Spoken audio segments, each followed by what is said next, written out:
Welcome once again to How to Relate to Anyone. Here is Dr. Orv Owens. Well, here we go. We've got 5 authorities to look at, and every one of you will be in a position sooner or later, and probably many times in the past, where you have had one of these 5 authorities thrust into your hands, and you either used it or abused it. One of the biggest problems we have in the corporate structure is abuse of authority that turns people off, creates resentment, which in turn creates a low productivity, low morale, turnover in personnel. People quit because they just don't like the boss. But we don't want that. What we want to do is we want to use authority, but not abuse authority. And authority by commission, as we talked about in the last lesson, is that authority vested in you by those above you in the chain of command. People who are the owner of the company, the board of directors, or can be a manager who's hiring or promoting you to a position of supervisory. Whatever the area of authority that is vested in you, it is given to you from the top down. Your authority is always tied into the chain of command, and you want to use it rather than abuse it. Authority by commission gives you the license to make decisions and act on those decisions. Now, with that comes responsibility, of course, and if it fails, then you have to work your way through to find a solution or a correction so that you can move ahead. And that's part of your responsibility and part of your creativity and productivity and all those things that make you a good manager. So we choose managers based upon their ability, first of all, to generate enthusiasm or positives in the workforce. We want people managing people that cause people to feel appreciated, cause people to stretch to meet their expectations. That's called high level of productivity. Want to stay on board, in other words, longevity, keeping people, turnover in personnel is very expensive, and so we want managers that hold good people rather than constantly hiring new people because they're not getting along or they don't like the boss. Now, you don't have to be the employee's best friend. In fact, it's probably best not to be your employee's best friend. The better thing is to be one of the best bosses that employee has ever worked for. And when they think that and feel that, they stretch to meet your expectations and create a high level of productivity and loyalty and dedication. And all of a sudden they're working when you're not watching, and that's high level of productivity. So all leadership positions in any organization is filled by a commissioned upper management, and management all the way down to first line supervisory level. And this normally starts with a decision by the board of directors who should be the CEO, all the way down to a manager determining who the next supervisor should be. Because the manager's responsibility is to manage that supervisor who manages the employees. And so it's a chain of command, building that chain of command, and it's passing authority by commissioning people to function in a position of authority, to be highly productive, make things happen, cause people to stretch to meet their expectation. What we want is leaders on all levels. All levels should have a leadership, because leadership in a corporate structure is going to cause people to stretch to meet your expectations rather than just do what they're told to do. when people are stretching to meet your expectations, they're highly creative, and you'll find they are more productive because they work when nobody's watching. The corporate entity invests thousands of dollars, really, it depends on the size of the company, but up to millions of dollars in hiring and training and promoting people to management positions, and giving this authority by commissioning somebody to fill a position, a vice president level, a general manager, a area supervisor, whatever the title is. It doesn't really matter what the title is. There has to be some thought behind who's going to fill that position, because we're counting on that person to be leadership so strong that they produce and create a good working relationship with staff and any suppliers of products or services and so on. A lot of relationships involved when we start talking management positions. And so corporations invest thousands of dollars in getting the right person in the right position. What I have found in the years that I've been a consultant to corporations is, in many cases, promotions were done by longevity. Been here the longest, so automatically get the position of manager. The problem with that is twofold. Number one is maybe that person's not a leader. Maybe they don't have leadership ability. They don't have the confidence level. They don't have the relationship skills it takes to be a good leader and a good manager. And then secondly, in many cases, the people drowned in those positions and they feel insecure, and they project that insecurity to the employees. Then the employees lose confidence in the manager. If the manager doesn't know what he's doing, how in the world can we follow the manager? Doesn't make sense, and it doesn't work.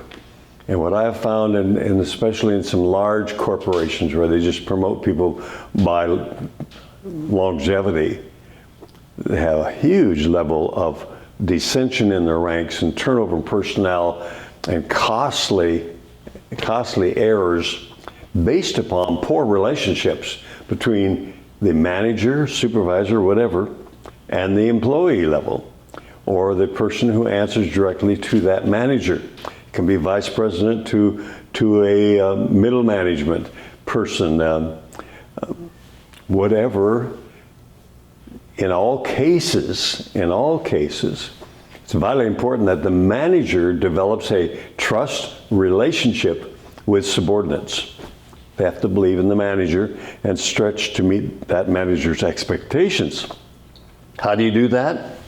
Well, with authority by commission, you use the commission to lay a foundation of structure so people know exactly what's expected of them and how to carry it out, and have the tools it takes to make it happen, and know that you, as their authority, are backing them in their efforts. And if they make a mistake, you work with them to correct the mistake, rather than put them down or take shots at them for making the mistake. We've had situations where middle management has taken shots at supervisors in front of their employees. You don't discipline people in front of the subordinates, because now you've damaged the deference they have with those subordinates. Those subordinates all of a sudden now say, how can I work for somebody the company doesn't even believe in? What is that all about? Just don't do it. It's not acceptable. If you're going to correct a person who's in a management role, you have to take them off into private digs, private office, and go over what is wrong and what are the corrective steps we're going to take to make sure this doesn't happen again. And that's all done behind closed doors. But I've seen too many companies that have disciplined or yelled and screamed at people, called them names and whatever, in front of the employees. And in some cases, in front of customers and clients. How about that one? Never going to shop at that store again. Not with that kind of attitude going on. Now in sales, authority by commission is you're commissioned or hired to offer the products or services of your company. In many cases, you're licensed by the state, or there's recognition for a degree of development of knowledge that gives you authority by knowledge. And we'll talk more about that in a little bit here. And so you're commissioned to do a job, and you're commissioned, we feel you will fill the job because you have these kind of credentials and this kind of experience and this kind of knowledge, and that's what we need in this position. But in that situation, as a salesperson, you are taught the product, the value of the product, a sales presentation in most cases, understanding of clients' wants, needs, and desires. All those things are a part of training, or should be a part of training, of a good salesperson or sales manager. So as a sales manager, you are constantly in a training posture. Riding with, out in the sales field, seeing how this person is doing what they're doing and why they're not doing well or why they're doing great. Hands-on type management is vitally important in sales. Just saying, here's your kit, sick 'em, just doesn't cut it. And so people have failures in sales because they were not well trained, not well coached. What do you do when this happens or this happens? We've got to cover all that. And companies spend a lot of time and money on training, and I realize that, and put them through schools, put their salespeople through schooling and get their license and all those things. But even after all of that, and now they're ready to go out and meet the first prospect, I want a supervisor to be with them in that presentation. And the supervisor is going to act like he or she is being trained by the new salesperson. That's what they're going to project. Because you have to give that new salesperson enough authority to function as a salesperson in front of that client or the prospect. And if you're there as the manager, as opposed to just John's riding along with me today, it's kind of a training situation we're in. It sounds like the new salesperson is training the manager. And it's not to be deceptive, but it's to give the salesperson enough authority to function in a sales situation with the clients. So this idea of using authority by commission creates a sense of security for people in leadership roles, because they are given the title, they are given the credentials, they're given the training, they're given the support team. And that creates a highly productive organization. Now this can also be a supervisory of employees, a sales manager, a sales staff. The position that's hired and any promotion to any management position, there needs to be that training and that maybe even a time of coaching, of following, management by following. Having this person who's a trainee for a management position follow you in a leadership role. It gives them on-the-job training. It gives them indicators of what to do when certain things happen, so that nothing's going to surprise them when they're out there by themselves carrying the load and all the responsibility. Responsibility for leadership development as defined in a job description, is management's responsibility. So if you're a manager, if you're a vice president, if you're an executive vice president, whatever your title, that carries with it the responsibility to bring people up to the level of leadership that they need to be in order to be in a management role. And what I have seen so often is they just say, you know how we work, you know what the product's all about, you know, sick 'em. And the problem is you're throwing people out in a field where they have a pretty good chance of failure, or making a lot of mistakes and losing money and losing clients and everything else as a salesperson because they're poorly trained. Hands-on training, vitally important in sales. A new head coach of a football team or a basketball team can turn a losing team into a winner. And it happens all the time. We see it all the time. A strong CEO can turn a company that is in the red into a profitable company.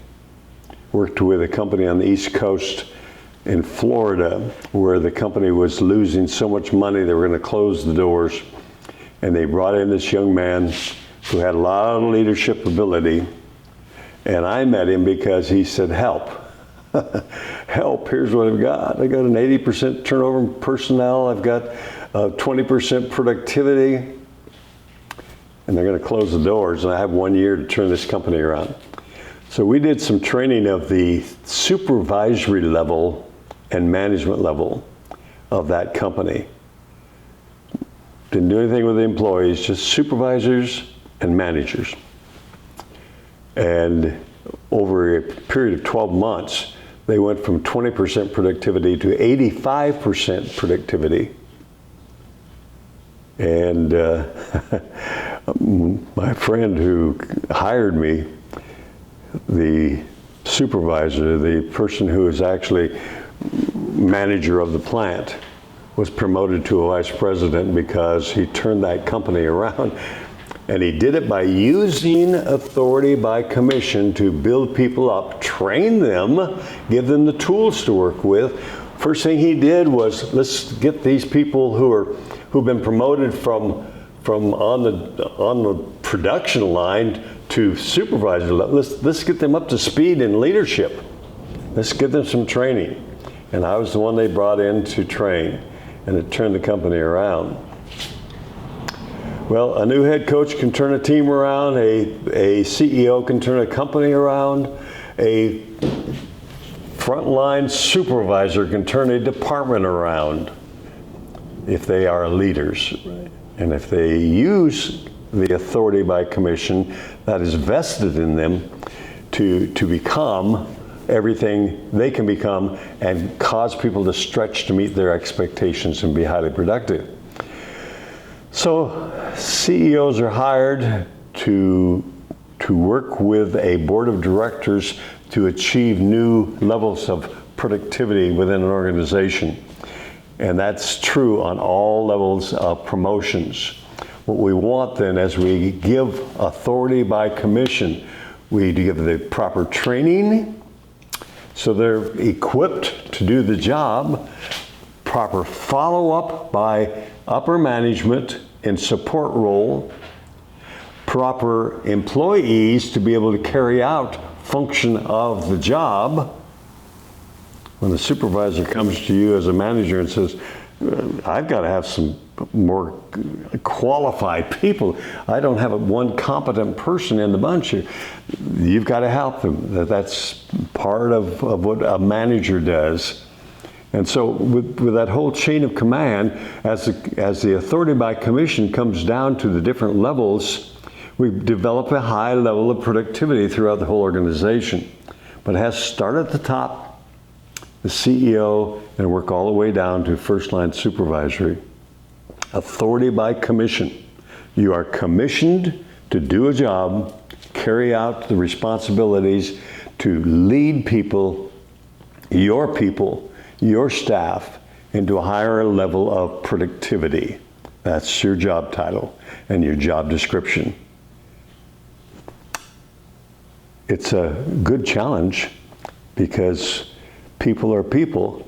And in this course, we're hoping to be able to help you understand each person and their motivations so you can maximize your ability to cause them to stretch and cause them to become the productive person you hired them to be.